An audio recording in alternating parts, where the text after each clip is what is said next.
ಬಿಸಿ ಇದೆ, ಕಪ್ಪಗೆ ಹಾಕ್ಕೊಡ್ಲಾ?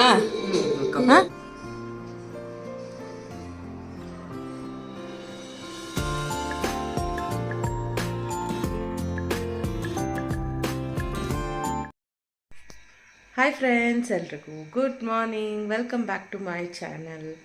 ಸೊ ಇವತ್ತು ಶುಕ್ರವಾರ, ಬೆಳಗ್ಗೆ ಆ್ಯಕ್ಚುಲಿ 6:30 ಎದ್ದೆ. ಇವಾಗ 6:45 ಇವತ್ತು ಫ್ರೈಡೇ ಆಗಿರೋದ್ರಿಂದ ಸಮರ್ಥ್ಗೆ ಏನಾದರೂ ಒಂದು ಜಂಕ್ ಫುಡ್ ಥರ ಏನಾದರೂ ಕೊಟ್ಟು ಕಳಿಸ್ಬೋದು. ಸೊ ಹಾಗಾಗಿ ಇವತ್ತು ನೂಡಲ್ಸ್ ಪ್ಯಾಕೆಟ್ ಆಲ್ರೆಡಿ ಇದೆ. ಸೊ ಹಾಗಾಗಿ ಅದನ್ನೇ ಮಾಡ್ತಾಯಿದ್ದೀನಿ, ನೂಡಲ್ಸ್ನ ಅವನಿಗೆ ಬಾಕ್ಸಿಗೆ. ಮತ್ತು ಸ್ನ್ಯಾಕ್ಸಿಗೂ ಅವನೇನೋ ನಿನ್ನೆ ಅವರ ತಂದೆ ಒಂದಷ್ಟು ಸ್ನ್ಯಾಕ್ಸ್ ತಂದಿದ್ದಾರೆ ಮೊನ್ನೆ. ಸೊ ಅದರಲ್ಲಿ ಒಂಚೂರು ಮುರುಕೇನಾದರೂ ಇಟ್ಟು ಕಳ್ಸಮ್ಮ ಅಂತ ಹೇಳಿದ್ದಾನೆ. ಸೊ ಅದನ್ನು ಇಡ್ತೀನಿ. ಅದಾದಮೇಲೆ ಆ್ಯಕ್ಚುಲಿ ತಿಂಡಿ ಅವನಿಗೆ 2 ಪ್ಯಾಕೆಟ್ ಇರೋದು ನೂಡಲ್ಸು. ಸೊ ಹಾಗಾಗಿ ತಿಂಡಿ ಅದನ್ನು ತಿನ್ನಿಸಿ ಮತ್ತು ಬಾಕ್ಸಿಗೂ ಮಾಡೋ ಅಷ್ಟಿಲ್ಲ, ಅಂದರೆ ಸಾಕಾಗಲ್ಲ ಅಷ್ಟು. ಸೊ ಹಾಗಾಗಿ ದೋಸೆ ಮಾಡಿಕೊಡ್ತೀನಿ. ದೋಸೆ ಹಿಟ್ಟಿದೆ ಹೇಗಿದ್ರೂ. ಇಲ್ಲಿ ತಿನ್ನೋದಕ್ಕೆ ಅವನಿಗೆ ದೋಸೆ ಮಾಡಿಕೊಡ್ತೀನಿ, ತೊಗೊಂಡು ಹೋಗೋದಕ್ಕೆ ನೂಡಲ್ಸು. ಸೊ ದೋಸೆ ಮತ್ತು ನೂಡಲ್ಸು ಎರಡೂ ಸಿಂಪಲ್ ಆಗಿರೋದ್ರಿಂದ ಅದರ ರೆಸಿಪಿಯನ್ನು ನಾನು ತೋರಿಸ್ತಾ ಇಲ್ಲ. ಫಟಾಫಟ್ ಮಾಡಿಬಿಟ್ಟು ಅವನನ್ನು ರೆಡಿ ಮಾಡಿ ಅವನನ್ನು ಕಳಿಸಿದ್ಮೇಲೆ ಮತ್ತೆ ಮಾತಾಡ್ತೀನಿ. ಇವತ್ತಿನ ಲಂಚ್ ಬಾಕ್ಸು ಮತ್ತು ಸ್ನ್ಯಾಕ್ಸಿಗೆ ಸಮರ್ಥ್ಗೆ ನೂಡಲ್ಸು ಮತ್ತು ಮುರುಕು ಇಟ್ಟಿದ್ದೀನಿ. ಅವ್ನಿಗೆ ಇವತ್ತು ಫ್ರೈಡೇ ಆಗಿರೋದ್ರಿಂದ ಅವನ್ನ ಸ್ಕೂಲಲ್ಲಿ ಅಲೋ ಮಾಡ್ತಾರೆ ಜಂಕ್ ಫುಡ್ಡು. ಸೊ ಹಾಗಾಗಿ ಎರಡೂ ಬಾಕ್ಸಿಗೆ ಹಾಕಿದ್ದೀನಿ.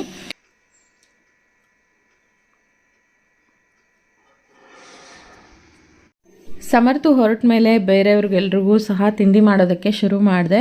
ಮಾಮೂಲಿ ದೋಸೆ ಮಾಡಿ ಮಾಡಿ ಬೇಜಾರಾಗಿರುತ್ತೆ ಅವ್ರಿಗೂ ತಿಂದು ಅಂತ ಹೇಳಿ ಸ್ವಲ್ಪ ತರಕಾರಿ, ಕ್ಯಾಪ್ಸಿಕಮ್ಮು, ಕ್ಯಾರೆಟು ಮತ್ತು ಈರುಳ್ಳಿಯನ್ನು ಚಾಪರ್ಗೆ ಹಾಕ್ಬಿಟ್ಟು ಚೆನ್ನಾಗಿ ಚಾಪ್ ಮಾಡಿಬಿಟ್ಟು ಅದನ್ನು ಮೇಲ್ಗಡೆ ಉದುರಿಸಿ, ಅದ್ರ ಮೇಲ್ಗಡೆ ಒಂದಷ್ಟು ಚಟ್ನಿ ಪುಡಿಯನ್ನು ಸಹ ಉದುರಿಸ್ಬಿಟ್ಟು ಸ್ವಲ್ಪ ಮಸಾಲೆ ದೋಸೆ ಥರ ಈ ರೀತಿ ಮಾಡಿಬಿಟ್ಟು ಕೊಡ್ತಾಯಿದ್ದೀನಿ ಮನೆಯವರಿಗೆ.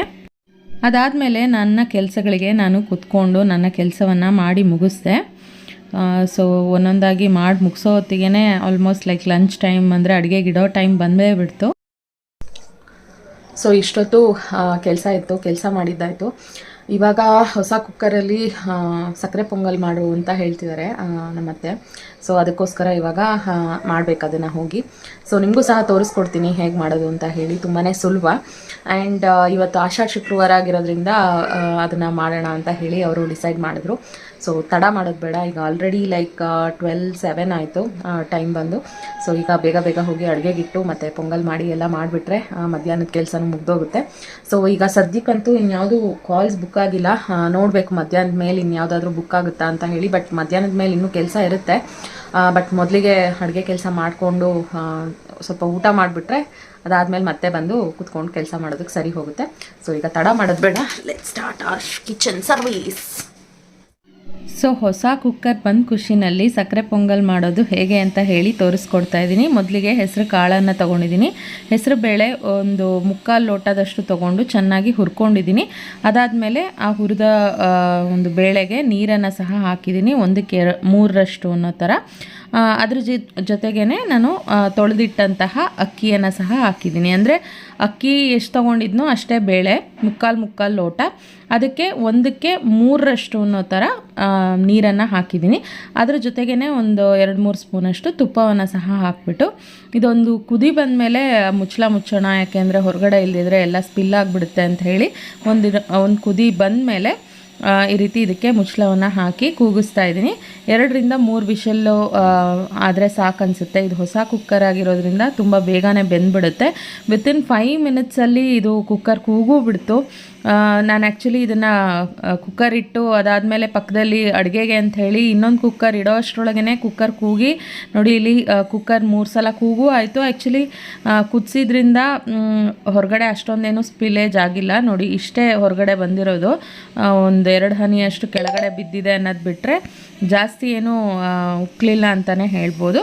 ಅದಾದಮೇಲೆ ನಾನಿಲ್ಲಿ ಸಪ್ರೇಟಾಗಿ ಇನ್ನೊಂದು ಪಾತ್ರೆಯಲ್ಲಿ ನೀರನ್ನು ಇಟ್ಕೊಂಡಿದ್ದೀನಿ. ಸೊ ಆ ನೀರಿಗೆ 2 ಲೋಟದಷ್ಟು ಬೆಲ್ಲದ ಪುಡಿಯನ್ನು ಹಾಕಿದ್ದೀನಿ. ನೀವು ಯಾವುದರಲ್ಲಿ ಬೇಳೆ ಮತ್ತು ಅಕ್ಕಿಯನ್ನು ಅಳ್ಕೊಂಡ್ರೋ ಅದೇ ಲೋಟದಲ್ಲಿ ಬೆಲ್ಲವನ್ನು ಸಹ ಅಳ್ಕೊಳ್ಳಿ. 2 ಲೋಟದಷ್ಟು ಹಾಕಿದ್ದೀನಿ. ಅಂದರೆ ನಾನು ತುಂಬ ಸ್ವೀಟಾಗಿ ಮಾಡ್ತಾಯಿಲ್ಲ, ಮೀಡಿಯಮ್ ಆಗಿದೆ. ನಿಮ್ಗಿನ್ನೂ ಸ್ವೀಟ್ ಜಾಸ್ತಿ ಇಷ್ಟ ಆಗುತ್ತೆ ಅಂತಂದರೆ 2-2.5 ಲೋಟ ಹಾಕ್ಬೋದು. ಸೊ ಇದನ್ನು ಚೆನ್ನಾಗಿ ಕುದಿಸ್ಕೊಳ್ಳೋಣ. ಕುದಿಸಿದ ಮೇಲೆ ಬೆಲ್ಲದಲ್ಲಿ ಸಾಮಾನ್ಯವಾಗಿ ಸ್ವಲ್ಪ ಕಲ್ಮಶಗಳು ಇದ್ದೇ ಇರುತ್ತೆ, ಕಲ್ಲು ಅಥವಾ ನಾರು, ಹುಲ್ಲು ಏನಾದ್ರೂ.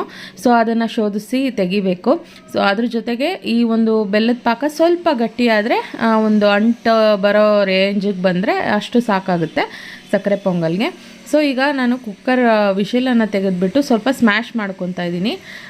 ಹಾಗೆಯೇ ಬೆಲ್ಲವನ್ನು ಸೇರಿಸೋದಕ್ಕಿಂತ ಮುಂಚೆ ನೋಡಿ ಈ ರೀತಿ ಸ್ಮ್ಯಾಶ್ ಆಗಿದೆ. ಚೆನ್ನಾಗಿ ಸಾಫ್ಟಾಗಿ ಬೆಂದಿದ್ರೆ ತುಂಬಾ ಬೇಗ ಅಂದರೆ ಸ್ಮ್ಯಾಶ್ ಆಗಿಬಿಡುತ್ತೆ ಅನ್ನ ಮತ್ತು ಬೇಳೆ.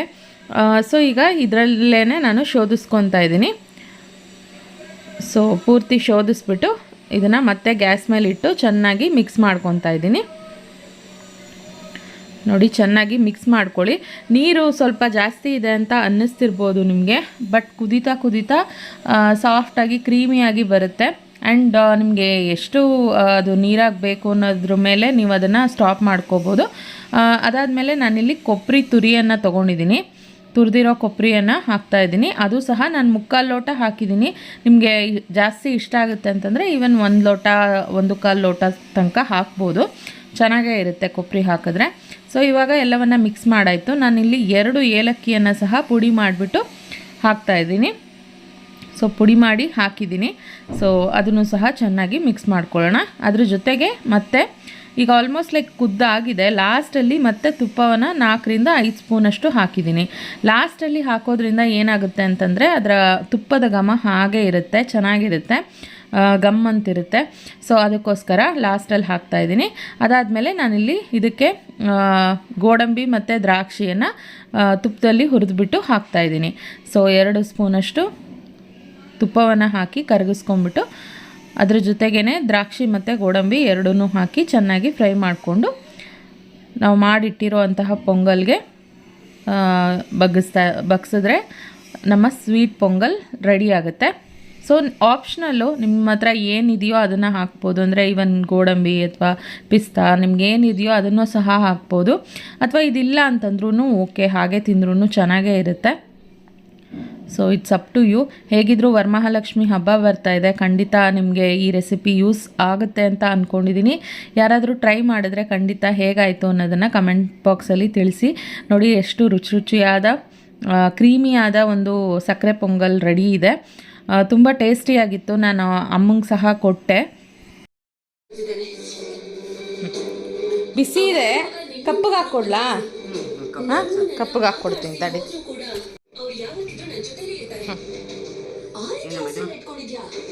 ನೋಡಿ ಹೇಗಾಗಿದೆ.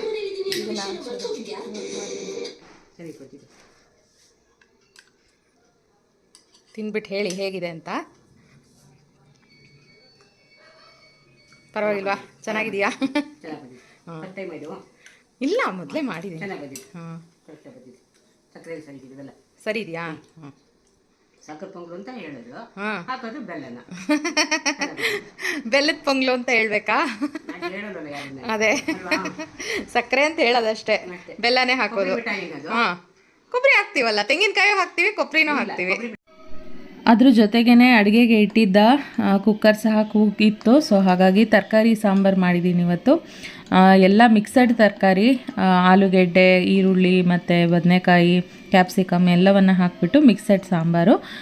ಅದಾದಮೇಲೆ ಸಂಜೆವರೆಗೆ ನನಗೆ ಮತ್ತೆ ಏನು ಶೂಟ್ ಮಾಡೋದಕ್ಕಾಗಲಿಲ್ಲ. ಸಂಜೆ ನಾನು ಪನ್ನೀರ್ ಬುರ್ಜಿಯನ್ನು ಮಾಡ್ತಾಯಿದ್ದೆ ನನಗೆ ಡಿನ್ನರ್ಗೆ ಅಂತ ಹೇಳಿ. ಅದನ್ನು ಸಹ ತೋರಿಸೋಣ ಅಂತ ಹೇಳಿ ಮತ್ತೆ ಶೂಟ್ ಮಾಡೋದಕ್ಕೆ ಸ್ಟಾರ್ಟ್ ಮಾಡಿದೆ. ಮೊದಲಿಗೆ 2 ಸ್ಪೂನಷ್ಟು ಎಣ್ಣೆಯನ್ನು ಹಾಕ್ಕೊಂಡಿದ್ದೀನಿ, ಮತ್ತು 1/2 ಸ್ಪೂನಷ್ಟು ಜೀರಿಗೆಯನ್ನು ಹಾಕಿದ್ದೀನಿ. ಇದು ಬಂದ್ಬಿಟ್ಟು ಬೆಳಗ್ಗೆ ನಾನು ದೋಸೆಗೆ ಮಾಡಿಟ್ಟಂತಹ ಎಲ್ಲ ವೆಜಿಟೇಬಲ್ಸನ್ನು ಚಾಪ್ ಮಾಡಿರೋದು. ಈರುಳ್ಳಿ, ಕ್ಯಾಪ್ಸಿಕಮ್ಮು ಮತ್ತು ಕ್ಯಾರೆಟು ಮೂರನ್ನು ಸಹ ನಾನು ಚಾಪ್ ಮಾಡ್ಕೊಂಡಿದ್ದೀನಿ. ಅದ್ರ ಜೊತೆಗೆ 1 ಮೆಣಸಿನ್ಕಾಯಿ ಮತ್ತು ಸ್ವಲ್ಪ ಕೊತ್ತಂಬರಿ ಸೊಪ್ಪು ಎಲ್ಲವನ್ನು ಚಾಪರ್ಗೆ ಹಾಕಿಬಿಟ್ಟು ಚಾಪ್ ಮಾಡ್ಕೊಂಡಿದ್ದೆ. ಅದು ಹೇಗಿದ್ದರೂ ಸ್ವಲ್ಪ ಮಿಕ್ಕಿತ್ತು. ಸೊ ಅದನ್ನು ಸುಮ್ಮನೆ ವೇಸ್ಟ್ ಮಾಡೋದು ಬೇಡ ಅಂತ ಹೇಳಿ ಪನ್ನೀರ್ ಬುರ್ಜಿಗೆ ಯೂಸ್ ಮಾಡಿಕೊಂಡೆ. ಈಗ ಜೀರಿಗೆ ಒಳಗೆ ಅಂದರೆ ಹುರಿದಿರೋ ಜೀರಿಗೆ ಮೇಲೆ ಅದನ್ನು ಹಾಕ್ಬಿಟ್ಟು ಚೆನ್ನಾಗಿ ಫ್ರೈ ಮಾಡ್ಕೋತಾ ಇದ್ದೀನಿ. ಸೊ ಚೆನ್ನಾಗಿ ಫ್ರೈ ಮಾಡ್ಕೊಳ್ಳಿ. ಈಗ ಫ್ರೈ ಮಾಡಿದ ಮೇಲೆ ಮತ್ತೆ ಇದಕ್ಕೆ 2 ಸ್ಪೂನಷ್ಟು ಕಡಲೆ ಹಿಟ್ಟನ್ನು ಸಹ ಸೇರಿಸಿದ್ದೀನಿ. ಸೊ ಕಡಲೆ ಹಿಟ್ಟನ್ನು ಚೆನ್ನಾಗಿ ಮಿಕ್ಸ್ ಮಾಡಿಕೊಂಡು ಸ್ವಲ್ಪ ಫ್ರೈ ಮಾಡ್ಕೊಳ್ಳಿ. ಈಗ ಕಡಲೆ ಹಿಟ್ಟು ಸಹ ಫ್ರೈ ಆಗಿದೆ. ಅದಾದಮೇಲೆ ನಾನು ಸ್ವಲ್ಪ ಇದಕ್ಕೆ ನೀರನ್ನು ಹಾಕ್ಕೊತಾ ಇದ್ದೀನಿ. ನೀರನ್ನು ಹಾಕ್ಬಿಟ್ಟು ಸ್ವಲ್ಪ ಇದನ್ನು ಎಲ್ಲ ಕಡೆ ಲಂಪ್ಸ್ ಇಲ್ಲದೆ ಇರೋ ಥರ ಸೇರಿಸ್ಕೊಳ್ಳಿ. ಸೊ ಇದಕ್ಕೆ ಬೇರೆ ಮಸಾಲೆಯನ್ನು ಹಾಕ್ಕೊಳ್ಳೋದಕ್ಕೆ ಇದು ರೆಡಿ ಆಗುತ್ತೆ. ಈಗ ಇದಕ್ಕೆ ನಾನು ಮಸಾಲೆ ಪದಾರ್ಥಗಳನ್ನು ಹಾಕ್ತಾಯಿದ್ದೀನಿ. ಮೊದಲಿಗೆ ಅರಿಶಿನ 1 ಚಿಟಿಕೆ, ಅದಾದಮೇಲೆ 1 ಚಿಟಿಕೆಯಷ್ಟು ಅಚ್ಚಕಾರದ ಪುಡಿಯನ್ನು ಹಾಕಿದ್ದೀನಿ. ಅದರ ಜೊತೆಗೆ ನಾನಿಲ್ಲಿ ಪಾವ್ ಭಾಜಿ ಮಸಾಲವನ್ನು ಹಾಕ್ತಾಯಿದ್ದೀನಿ. ಸೊ ಪಾವ್ ಭಾಜಿ ಮಸಾಲ ಇದ್ರೂ ಸರಿ ಅಥವಾ ನೀವು ಬೇರೆ ಯಾವುದೇ ಸ್ಪೈಸಸ್ ನಿಮ್ಮ ಮನೆಯಲ್ಲಿ ಇದ್ರೂ ಸರಿ ಅದನ್ನು ಹಾಕ್ಬೋದು. 1 ಸ್ಪೂನಷ್ಟು ಹಾಕಿದ್ದೀನಿ. ಸೊ ಎಲ್ಲವನ್ನು ಮಿಕ್ಸ್ ಮಾಡ್ಕೊಳ್ಳೋಣ. ಎಲ್ಲವನ್ನು ಮಿಕ್ಸ್ ಮಾಡಿದ್ಮೇಲೆ ಇದ್ರ ಮೇಲೆ ರುಚಿಗೆ ತಕ್ಕಷ್ಟು ಉಪ್ಪನ್ನು ಸಹ ಹಾಕ್ತಾಯಿದ್ದೀನಿ. ಉಪ್ಪನ್ನು ಹಾಕಿ ಚೆನ್ನಾಗಿ ಮಿಕ್ಸ್ ಮಾಡಿದ ಮೇಲೆ ನಾನು ಇದಕ್ಕೆ ಪನ್ನೀರ್, ಲೋ ಫ್ಯಾಟ್ ಪನ್ನೀರನ್ನು ಸಹ ಸ್ಕ್ರ್ಯಾಂಬಲ್ ಮಾಡಿ ಹಾಕ್ತಾಯಿದ್ದೀನಿ. ಸೊ ಯಾವತ್ತೂ ನೀವು ಫಿಟ್ನೆಸ್ ಕಾನ್ಷಿಯಸ್ ಇದ್ದರೆ ಲೋ ಫ್ಯಾಟ್ ಪನ್ನೀರನ್ನೇ ಯೂಸ್ ಮಾಡಬೇಕು. ಯಾಕೆಂದರೆ ಮಾಮೂಲಿ ಪನ್ನೀರಲ್ಲಿ ತುಂಬಾ ಫ್ಯಾಟ್ ಇರುತ್ತೆ. ಸೊ ಎಲ್ಲವನ್ನು ಈ ರೀತಿ ಕೈಯಲ್ಲೇ ಪುಡಿ ಮಾಡಿಬಿಟ್ಟು ಹಾಕಿದ್ದೀನಿ. ಸೊ ಈಗ ಇದನ್ನು ಎಲ್ಲವನ್ನು ಮಿಕ್ಸ್ ಮಾಡ್ಕೊಳ್ಳೋಣ.